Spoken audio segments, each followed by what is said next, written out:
நம்முடைய சிந்தனையில் எப்பொழுதும் மரணம் என்பது நமக்குள் இடம்பெற வேண்டும். நாம் இறுதி பயணம் போகிறோம் என்ற உணர்வு நமக்குள் வர வேண்டும். அல்லாஹ்வுடைய நல்லடியார்களே, இதுதான் சஹாபாக்களுக்குள் நடந்த மிக பெரும் மாற்றம். இந்த உலகத்தில் நிரந்தரமாக வந்தவர்கள் அல்ல.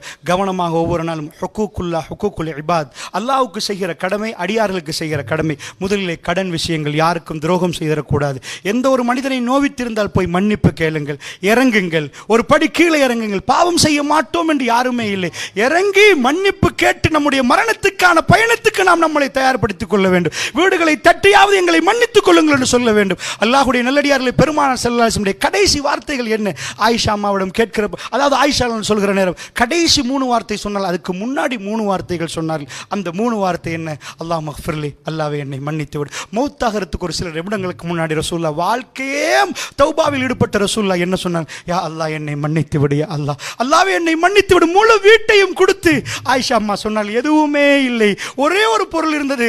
ஆயிஷாவை இதை கொடுக்காமல் அல்லாஹ்வை சந்திக்கிறதுக்கு வெட்கமாக இருக்கு என்று சொன்ன ரசூலுல்லாஹ் அத்தனையும் கொடுத்து விட்டு அல்லாஹ்வை சந்திக்க போவதற்கு இது நபிமார்களுக்கு மட்டும்தான், மற்றவர்களுக்கு அல்ல.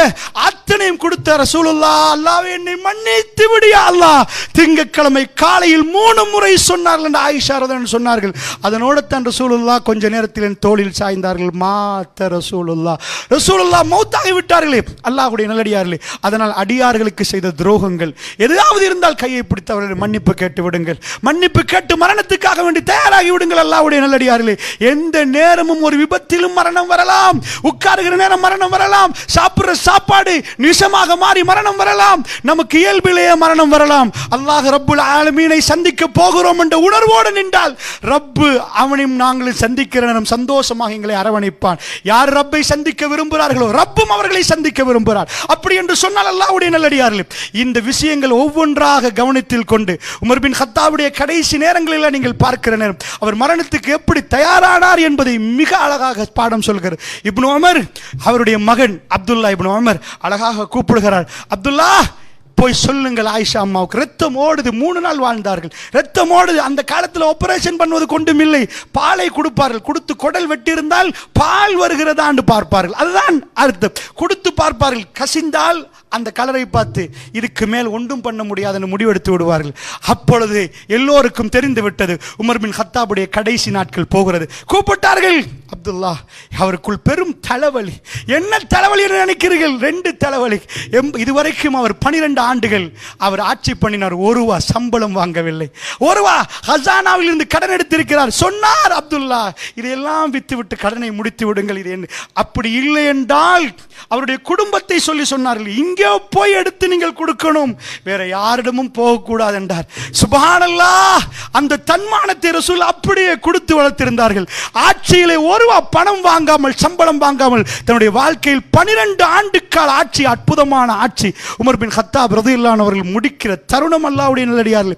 இந்த ஆட்சியிலே உமர் பின் கத்தாபுடைய கடைசி நேரம், வெட்டப்பட்ட நேரம், தலைவலி. கூப்பிட்டார் இப்னு உமர், அப்துல்லா வாங்கல் என்றார். கோங்க ஆயிஷா அம்மாட்ட போய் சொல்லுங்க, குல் உமர். ஹதீஸில் அப்படி ஒரு வலா தக்குல் அமீர் அல் முஃமினீன் இப்படியே சொல்லுகிறார். புகாரியில் நீங்கள் பார்க்கலாம். உமர் சொன்னார் என்று சொல்லுங்கள், அமீருல் முஃமினீன் சொன்னார் என்று சொல்ல வேண்டாம் என்கிறார். தன் மகனை கூப்பிட்டு சொல்ல, குல் உமர் வலா தக்குல் அமீர் அல் முஃமினீன், அமீருல் முஃமினீன் சொன்னார் என்று சொல்ல வேண்டாம்.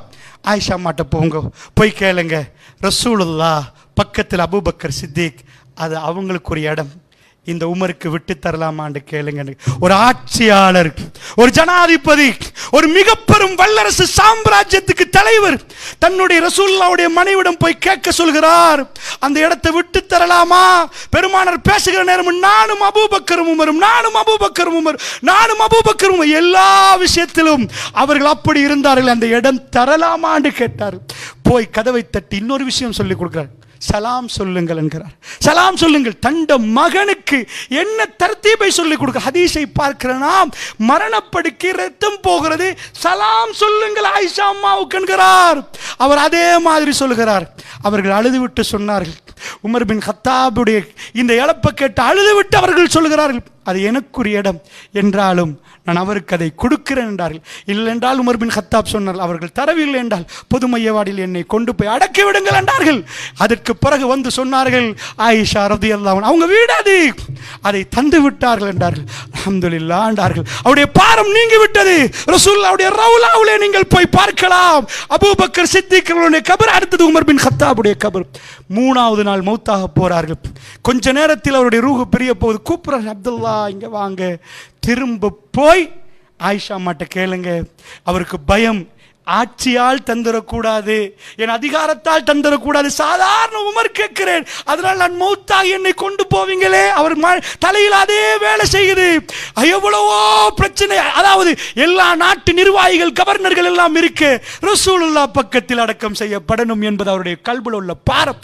கூப்பிடுறார், அப்துல்லா யா அப்துல்லா இங்க வாங்கன்னு கூப்பிட்டு விட்டு சொல்கிறார், ஆயிஷா அம்மாட்ட திரும்ப கேளுங்க, அவங்க மறுத்துட்டாங்கண்டா என்னை கொண்டு போய் பக்கியில் பொது மையவாடியில் அடக்குங்கன்றாங்க.